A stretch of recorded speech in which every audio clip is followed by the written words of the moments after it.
Largaron. Toma la delantera en el aire. Así arranca Maravilla Stud. Hola, ¿cómo andan, locos? Yo soy el Gordo Wallace, el cantante de Masacre. Les quiero mandar un beso muy grande a toda la gente de Maravilla Stud y a toda la gente que escucha Maravilla Stud. Así que nada, de parte de todos los Masacres les digo que dijo la prensa norteamericana, Masacre es la octava maravilla.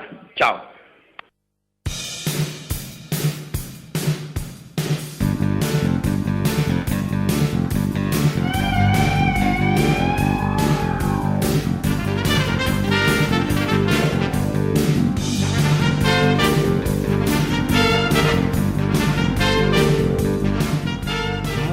Días, tengan todos muy buenas noches. En realidad ya no estoy acostumbrado al horario de la noche.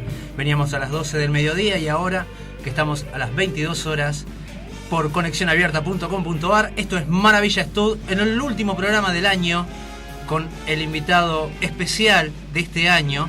Pero antes que eso, les quiero presentar en esta hora que vamos a tener para entretenerlos, para hablar con ustedes, para hablar con nuestro invitado especial hoy. Tenemos a mi izquierda a mi compañero de siempre, Claudio Cuellar. Hola, ¿qué tal? Espero que hayan pasado muy bien la Navidad, ya que el último programa no he podido estar con ustedes. Es verdad, es verdad.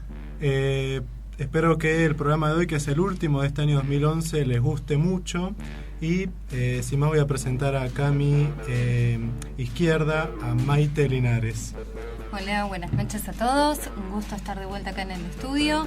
De verdad, le felicito a toda la gente que ha hecho comentarios en nuestro blog por el programa de hoy. No nos podemos olvidar. Fue un programa muy esperado y el último del año, entonces me parece que va a estar muy bueno.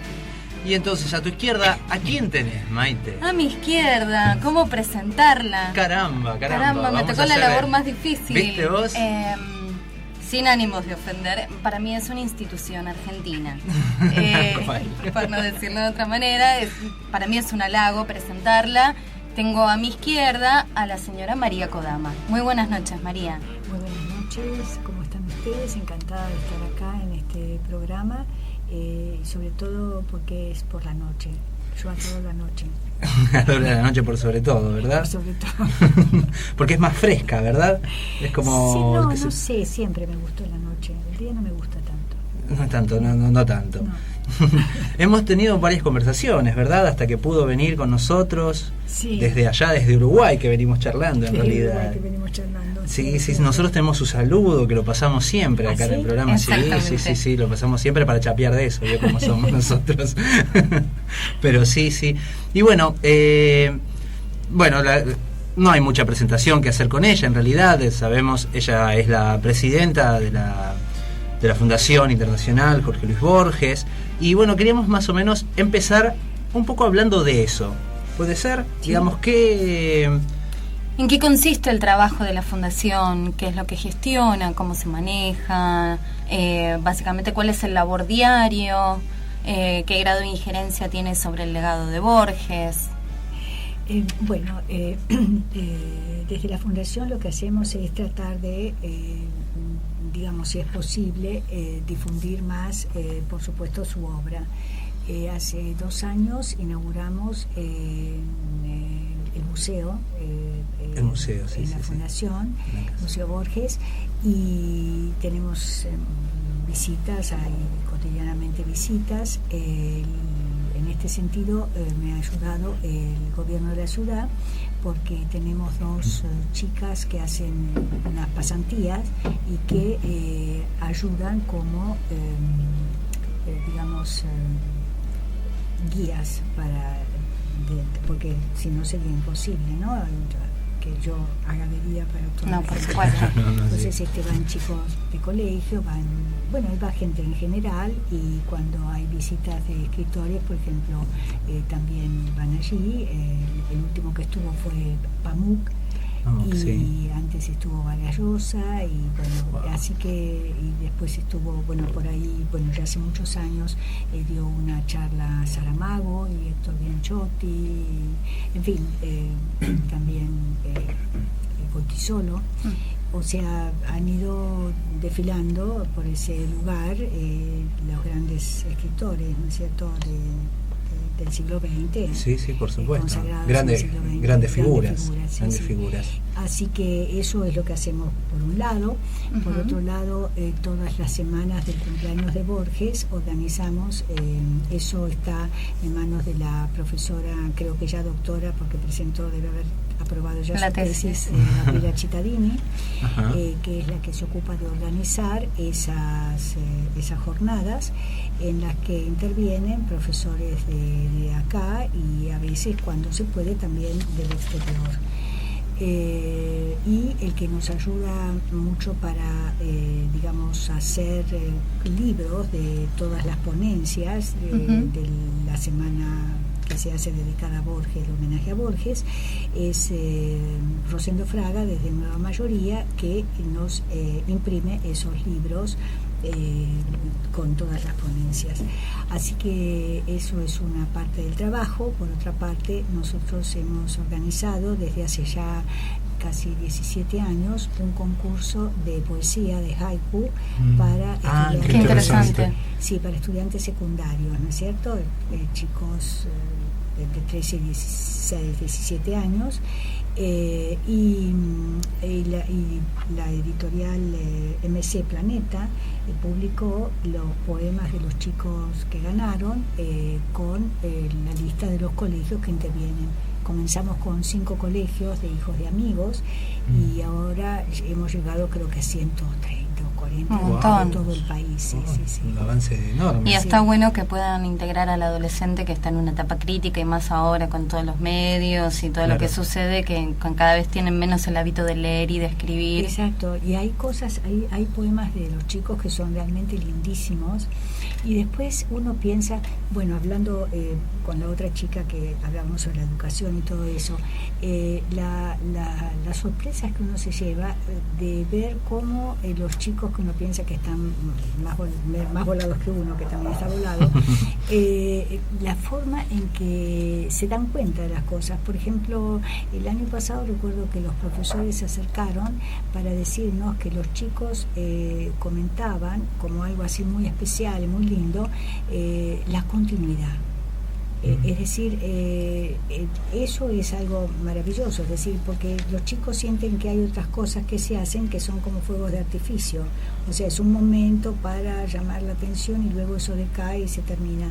Pero nosotros durante 17 años hemos seguido haciendo eso constantemente, ¿no? Entonces eso habla de una continuidad. Eso es una continuidad, sí. Y después yo elegí eso en el momento en que se nos ocurrió hacer esta historia. Me acuerdo que comenzamos con una exposición de haikus de Borges y de chicos, los hijos de nuestros amigos en ese momento, en la galería Rubers, que el director o el dueño de esa galería era el presidente de la Fundación de Jules Solar. Sí. Y entonces comenzamos así, ¿no? Y fue una cosa muy linda, y a mí se me ocurrió que eso podía ser muy lindo. Primero porque tienen una disciplina, es decir, el haiku aparte necesita una disciplina, claro. Tiene que ser 17 sílabas. Claro. Y entonces eso es inamovible. Y después, al mismo tiempo, esos, digamos, los temas que tienen que tratar el haiku son siempre temas que no tienen que ser siempre positivos, es decir, la naturaleza, los mejores sentimientos, nada de enfermedades, muertes, todo eso queda fuera. Y pensé que eso era muy lindo para chicos que comienzan la vida, ¿no? Que comienzan a descubrir la vida. Así que fue una experiencia. Qué linda experiencia, muy, la verdad. Muy linda, la verdad que sí. Y aparte de introducir a los adolescentes dentro de, digamos, no es menor. No es un espacio menor. No es un espacio menor, aparte, inclusive nosotros como adultos, o al menos en lo que a mí me toca, es difícil ponerse a pensar en la estructuración de un haiku. Aparte estás limitando una temática, con lo cual es súper complejo y está muy bueno que los chicos puedan lograrlo. Sí. Y la verdad que se consiguen algunos realmente lindísimos, ¿no? Muy, muy lindos. Y además el entusiasmo de ellos, ¿no? Por todo eso. Claro, aparte creo que Claudia, ¿vas a decir algo? Sí, era una pregunta que está relacionado con esto que usted está diciendo sobre el incentivo y los concursos.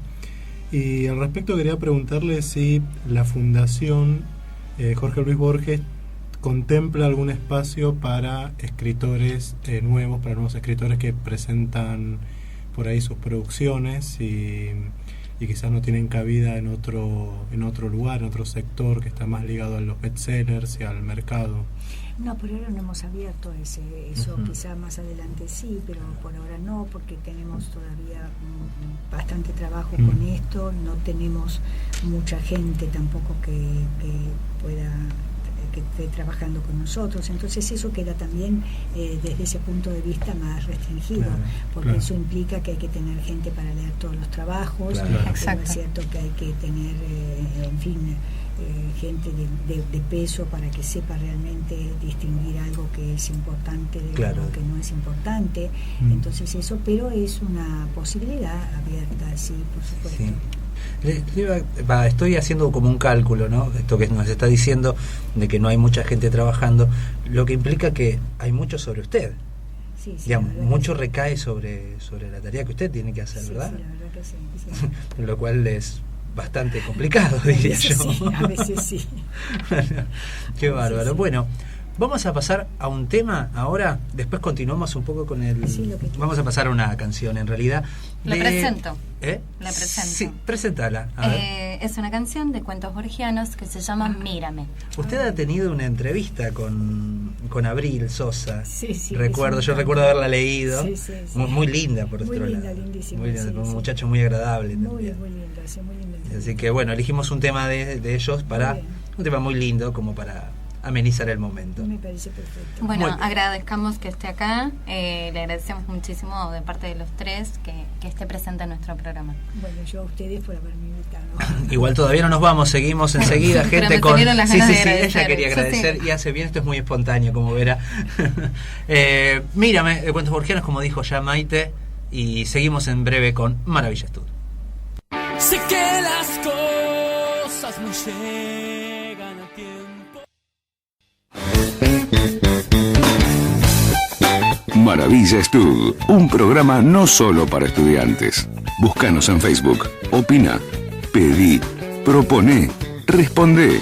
Escuchanos en conexionabierta.com.ar O llamanos en vivo al 4300-9470. Mejor que estudiar es tener el teléfono del que estudia.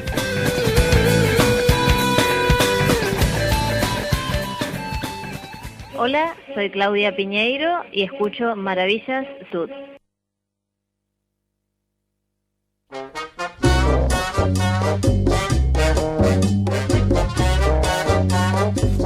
Muy bien, seguimos acá en Maravilla Stud, como siempre, como todos los martes a las 22 horas.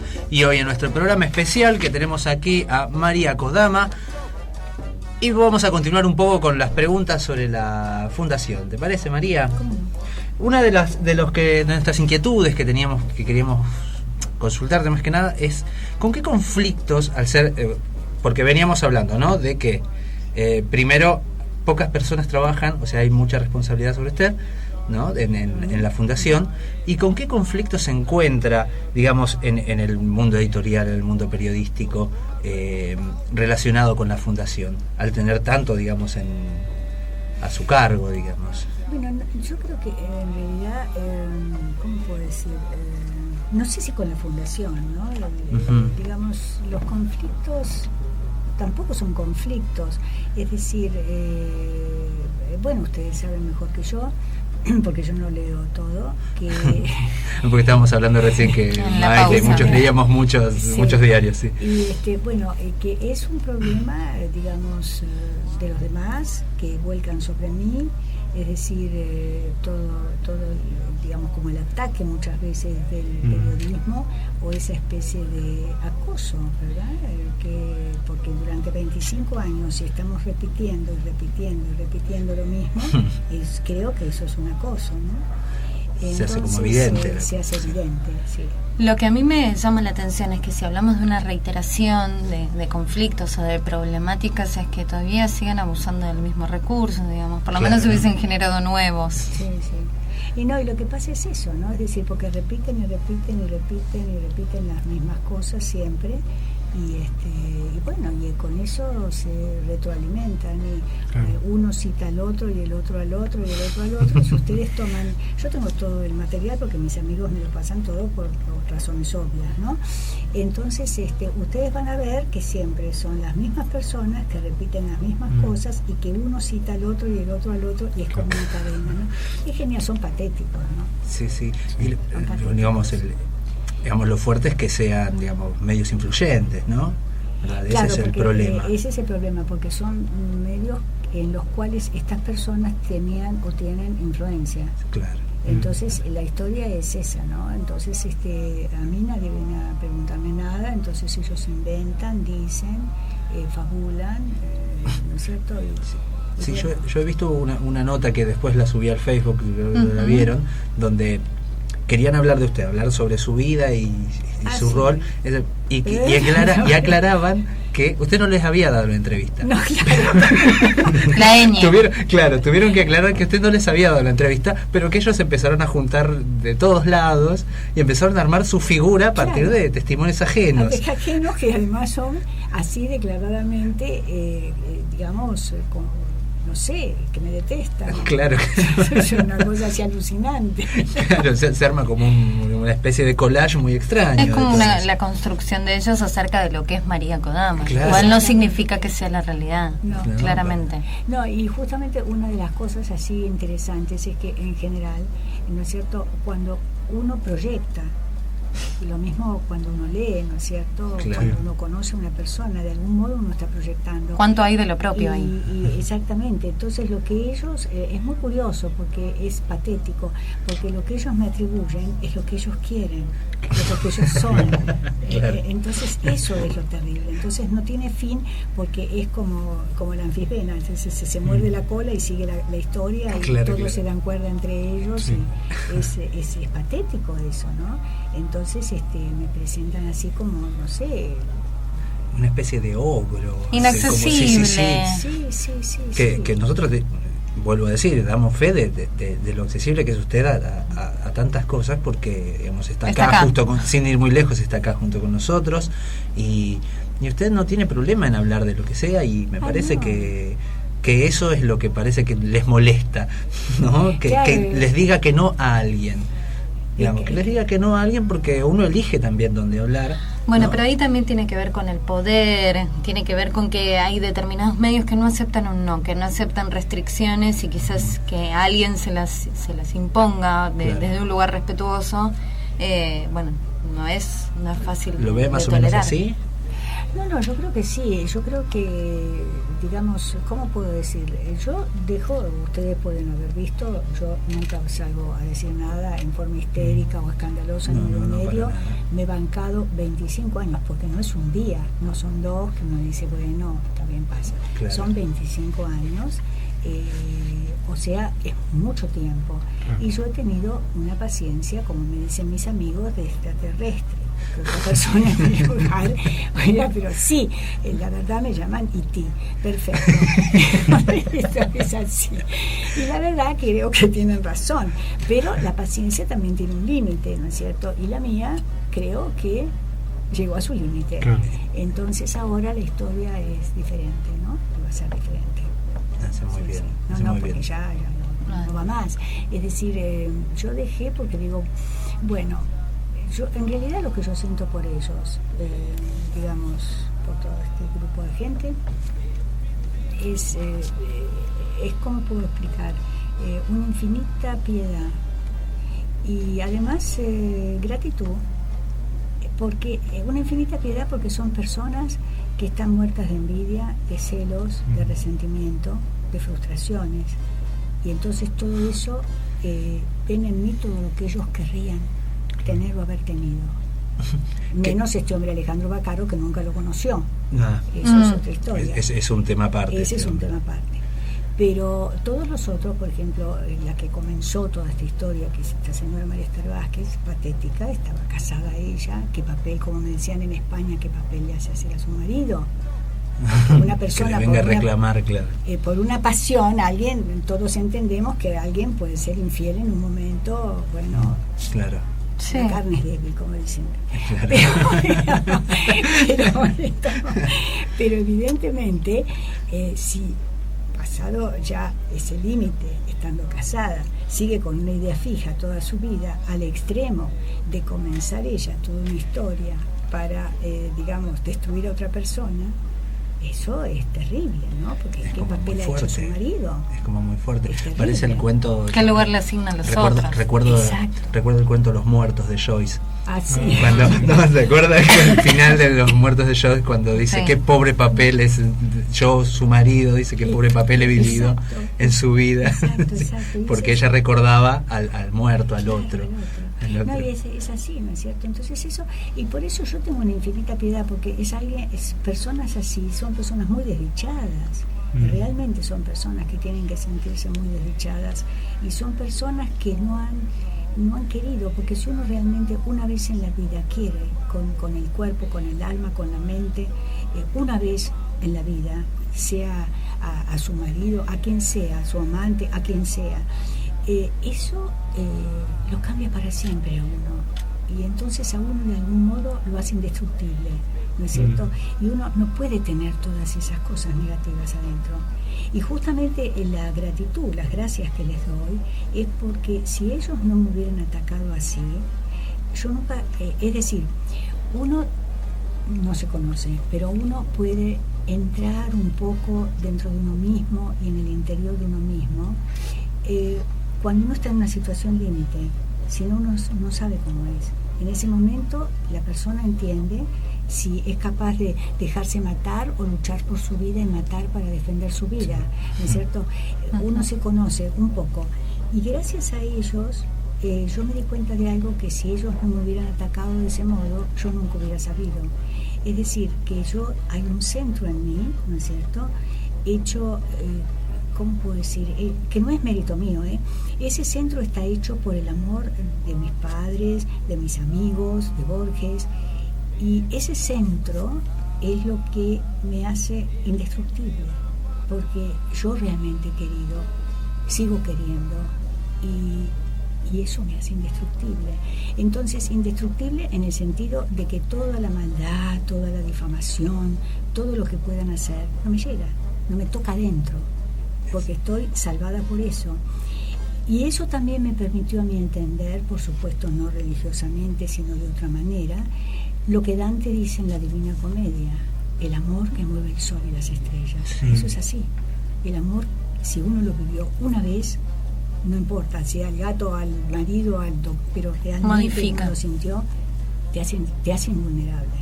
Te hacen vulnerable, ¿entendés? Y eso es lo que ellos no pueden entender. Qué contrastante, ¿no?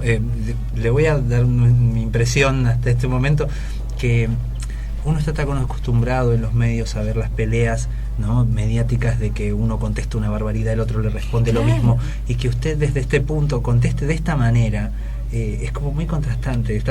Creo yo, por lo menos de mi parte, estoy como anonadado en su respuesta. Sí, porque es maravilloso, te desarma. Es que estamos acostumbrados a esta vorágine mediática en la cual uno se destruye, se sacan los la ojos respuesta es la sí. agresión, entonces es como que uno está desacostumbrado, lo cual está mal, a ver una respuesta tan centrada de alguna manera y tan desde otro lugar, posicionarse desde un lugar muy difícil, porque cuando uno lo agrede generalmente se siente tocado, entonces trata de responder a veces con los mismos medios, con lo cual por eso estamos anodados, creo que los tres, de verla posicionada en un lugar así.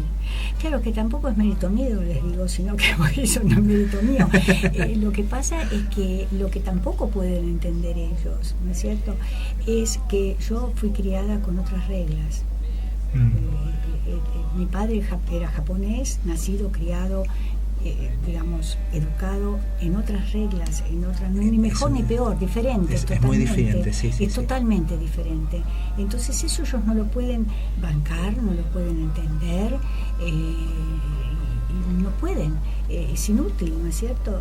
Porque es como el otro lado de la luna. Es otro universo, ni mejor ni peor, es diferente, es distinto, pero claro, eso es lo que hace que también ellos entren en esa cosa totalmente agresiva, histérica, repetitiva, que es terrible, ¿no? Eso no quiere decir que no me afecte de alguna manera, por supuesto, pero sabe no centrarse ellos, en el momento. pero claro, porque no es como ellos pretenden o pretenderían, ¿no? Claro, no están teniendo la respuesta que ellos quieren, que es la agresión. Claro, ellos quieren la agresión. Entonces, bueno, ahora yo también voy a cambiar, porque como me dicen, evidentemente ellos este lenguaje no lo entienden. Después de 25 años yo tengo que entender que no lo entienden. Entonces, acá hay una disyuntiva, es decir, o yo cambio y entonces yo agredo, pero yo no agredo con me dijeron, me contaron, sino con todas las pruebas, y eso significa que yo tengo que cambiar mi ser. Entonces yo tengo que entender si a mí me interesa cambiar. Es un gran tema ese. Exactamente. Es un gran tema. Exactamente, si a mí me interesa cambiar, ¿no es cierto? Y eso lo tengo que meditar y lo tengo que ver. Y al mismo tiempo también, digamos, el abogado francés, con toda esa historia de la Pléiade y Bernés y todo esto, bueno, un abogado, tuve que tomar un abogado porque tuve que hacerle un proceso a Pierre Azoulin, que trabaja en Nouvelle-Obs, y que su cabeza fue llenada por Bernés, y él escribió un artículo monstruoso, como todos, pero acá, exacto, pero acá los artículos monstruosos, a mí la gente me ha visto con él toda la vida, entonces me entran por acá, me salen por acá, pero en Francia no me conocen, me han visto con Borges, pero es diferente, entonces allí, bueno, es un juicio. Y yo recuerdo que este hombre me dijo, bueno, yo tuve que llevarle una especie de antología de toda la prensa argentina y de las cosas que sobre mí decían Baccaro, Alifano, María Esther Vázquez, Estefanía, ¿quién es el otro?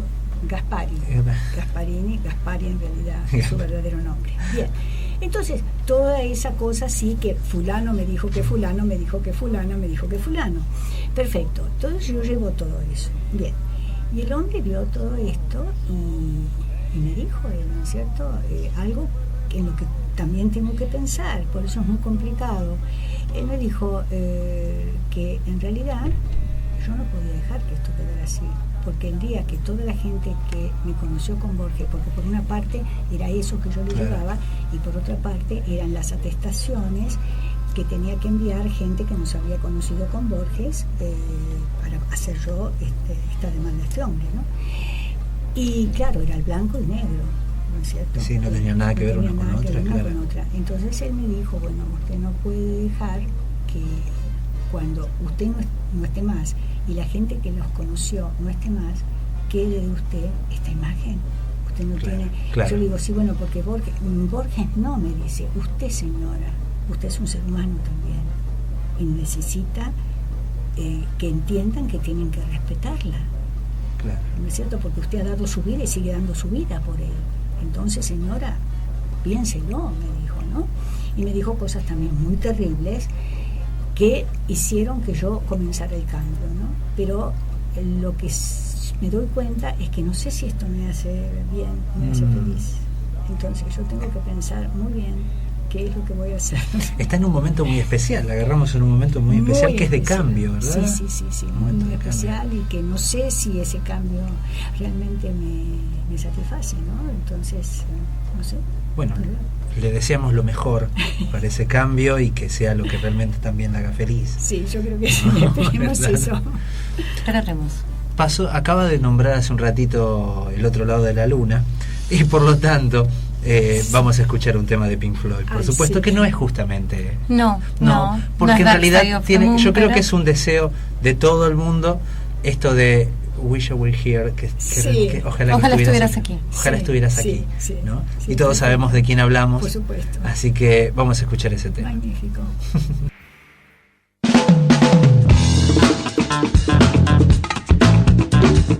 Fotos, información, propuestas, notas, toda la info innecesaria que solo vos querés saber.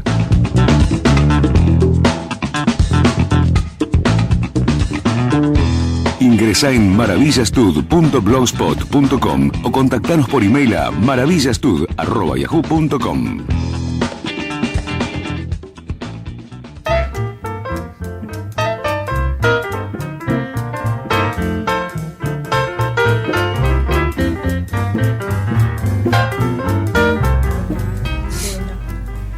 Comenzamos esta segunda parte.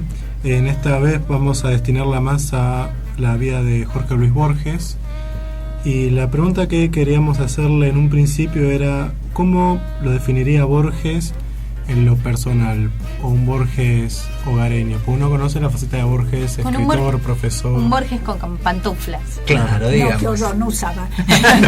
Bueno, es bueno saberlo. Yo no sé cómo lo definiría. Bueno, a ver, para mí la característica así más linda era, digamos, era una persona muy divertida.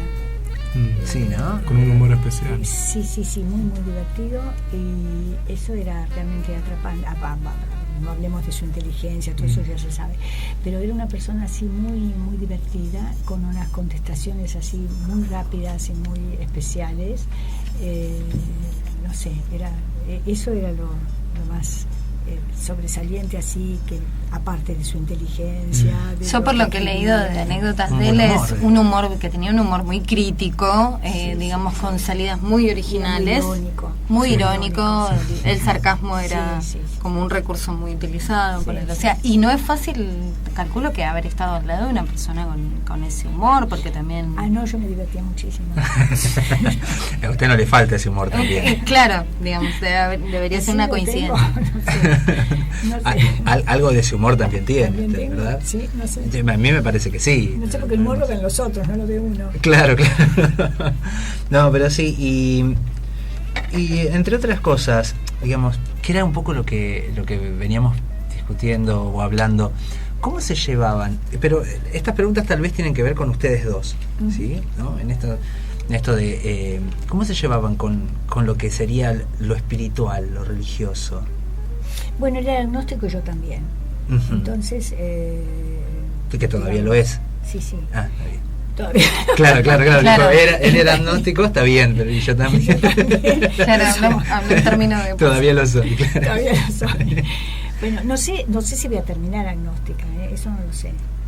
¿Cómo se va a terminar? No, porque hay tantas cosas extrañas. ¿Sí? Sí, cosas extrañas. Muy lindas, muy divertidas, no sé, pero bueno, lindas. No, así que nos llevábamos bien porque discutíamos diversos temas, justamente.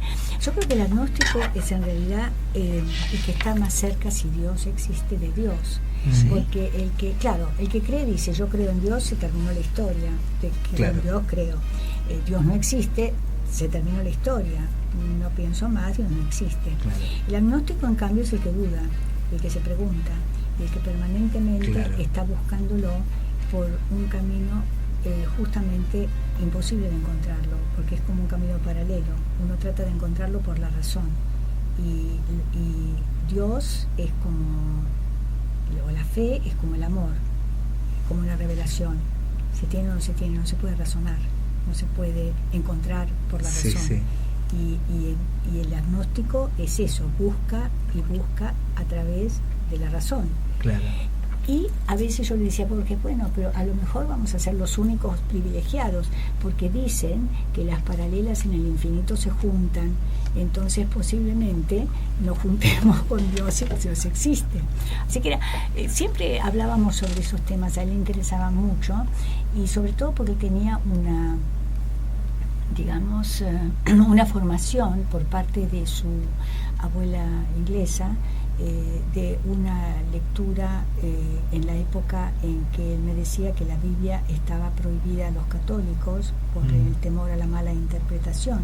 En cambio, su abuela era protestante, era inglesa, y la Biblia todavía hoy está en las mesitas de noche en los Estados Unidos o en Inglaterra, es decir, era lectura obligatoria, ¿no es cierto?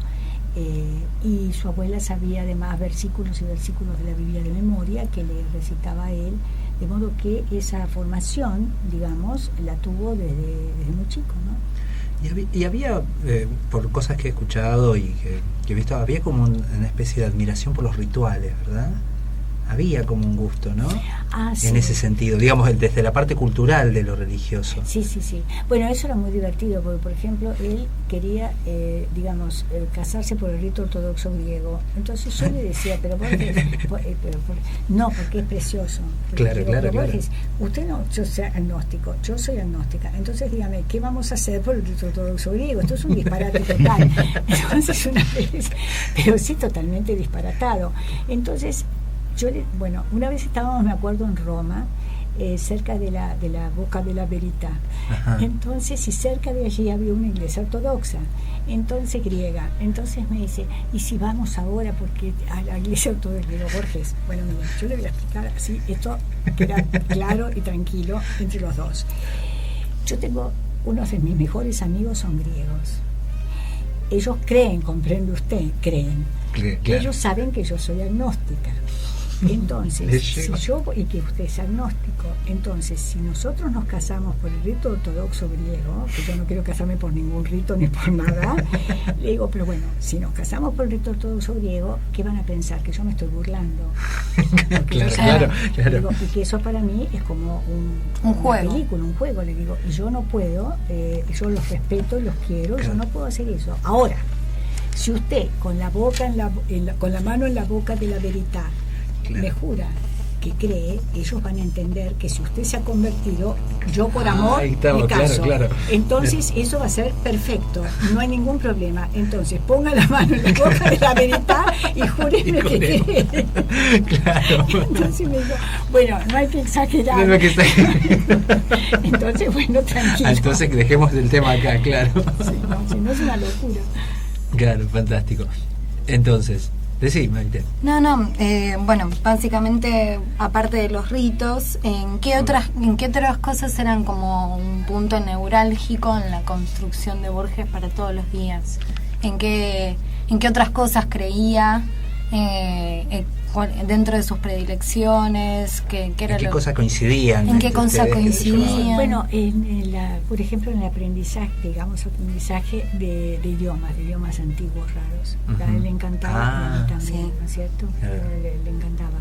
Y no es porque, bueno, con él no se podía estudiar de una manera, digamos, ordenada, o bueno, vamos a estudiar las declinaciones, no, eso es imposible. Pero era como yo, ¿sabes cómo me cuesta el latín a mí? El latín y el griego. El griego y el latín es terrible para nosotros. Sí. Es como filtro en nuestra carrera. A él le sale muy bien. Él es nuestro estudiante modelo, erudito. Claudio, es nuestro estudiante. Eso dicen. El griego, el latín también.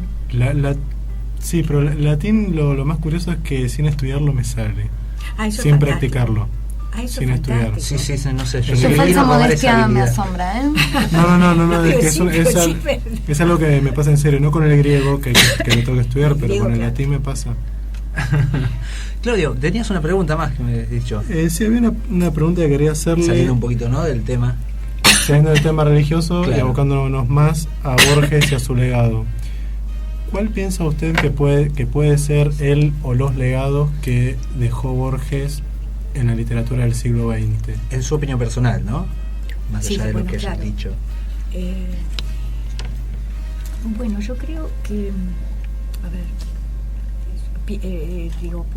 puede no ser esto, ¿no? Es decir, lo que yo pienso es que si una obra logra ocupar el lugar que ocupó en vida de Borges, la obra de Borges no necesitaba ser, digamos, difundida más de lo que ya estaba instalada en vida de él. Si una obra llega a ese punto, llega a tocar gente de países tan distintos, de formación, de culturas distintas, y de especialidades tan diferentes, yo creo que eso es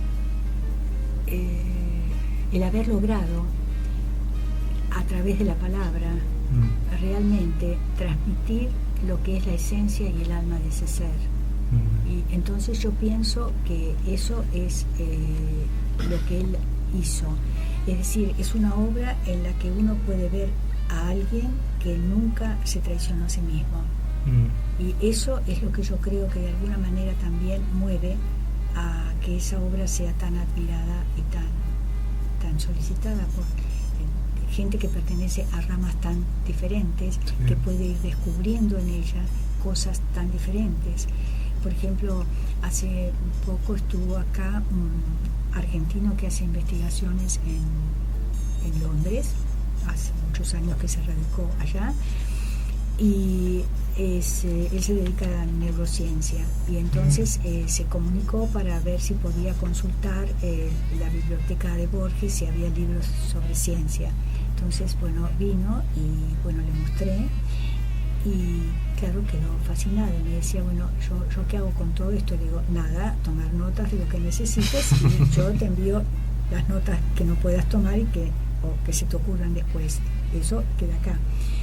Y fue muy gracioso. Y después él estaba estudiando el tema de la memoria, y él parece que han descubierto en el cerebro una serie de células que llaman células dormidas, y ahora están tratando de ver si pueden despertarlas para poder hacer que reemplacen a las que mueren por el Alzheimer. Es decir, que si ellos logran eso, bueno, serán el próximo premio Nobel, ¿no es cierto? Claro. Evidentemente. Y la verdad que sí. Y la verdad que sí, porque bueno, es un flagelo terrible.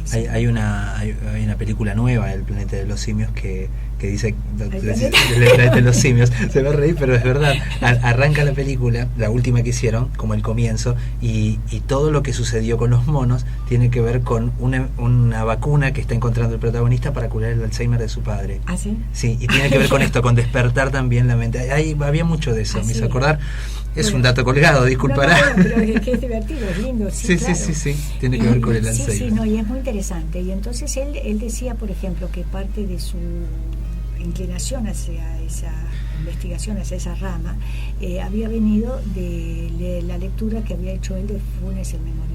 Estaba pensando en eso. Exactamente. Y entonces justamente él quería saber si Borges había leído libros referentes a la memoria, porque es muy curioso. Parece que hay un caso él trataba a un enfermo de epilepsia, y parece que en determinado momento era el caso de Funes. Es decir, le tienen que hacer una operación, ¿no es cierto? Y cuando entran los médicos, él recuerda todo y habla, entonces piensan que la operación ha sido un éxito, hace muchos años ya de esto. Ajá. Pero luego, una vez que los médicos se van y vuelven, no reconocen a los médicos. No reconocen a nadie. Claro. Wow. Pero pueden guardar una memoria increíble de todo lo pasado, recordando detalles, pero con una minuciosidad increíble, ¿no? Igual que en el cuento, digamos, el aprendizaje del idioma, los sonidos por los cuales el protagonista seguía. Sí, es curiosísimo. Y entonces él, están haciendo una serie de investigaciones. Ojalá se pueda encontrar algo, ¿no? Ojalá que sería algo, una base y ahora importante. Están muy preocupados y ponen mucho dinero en eso. Me decía, porque claro, antes era una persona muy mayor a la que le pasaba eso, pero ahora hay gente de 50 años que empieza. Entonces, para un país empezar a esa edad con una enfermedad tan terrible, es un problema grave, ¿no? Sí. Y supongo que también tiene que ver con la vida que estamos llevando, digamos. Eso también no lo dudo. La vida que estamos llevando. Entonces, digamos, que el legado de Borges pasa desde la literatura al rubro de la salud, para decirlo. Claro, parecería, ¿no? Sí, de la investigación científica. De la investigación científica. También dicen que el cuento de El jardín de senderos que se bifurcan es la red de toda la parte de internet y todo. Bueno, el Aleph, sin ir muy lejos. Esto de ver todo el mundo en un solo punto, como esa realidad tiene virtual, que ver con, ¿no? claro. Sí. Bueno. Yo creo que Borges estaría maravillado si viera internet. Estaría un poco asustado, tal vez. Yo creo que estaría un poco más asustado que maravillado. Él detestaba. Yo me acuerdo que cuando empezaron a poner las computadoras en el aeropuerto, entonces un día estábamos esperando para hacer el check-in y nada. Entonces me dice, ¿pero qué pasa? Y la muchacha le dice, bueno, maestro, cayó el sistema. Y yo desesperada, dirigiéndose a mí, me dice, dígale que agarre un lápiz y un papel, ese es el único sistema que no cae nunca. La pobre chica no iba a poder nunca agarrar un lápiz y un papel. Excelente, claro. Es el único sistema que no cae nunca. Así que no. Claro. Sí, así que no sé si estaría tan contento con toda la invasión informática. Bueno, cerramos con la última pregunta, Clau. Estamos... Sí, en parte contestada, que es, después de tantos años viajando por el mundo hablando de Borges y su obra, ¿cómo ve el mundo a Borges y cómo lo ve nuestro país? Diferencias de visiones, así por ahí sintético, porque ya nos estamos yendo. Sí, sintético. Bueno, yo creo que en realidad Borges es como mucho más reconocido fuera, siempre en vida de él también lo fue, y yo creo que acá debe pasar eso con todos los escritores en todos los países.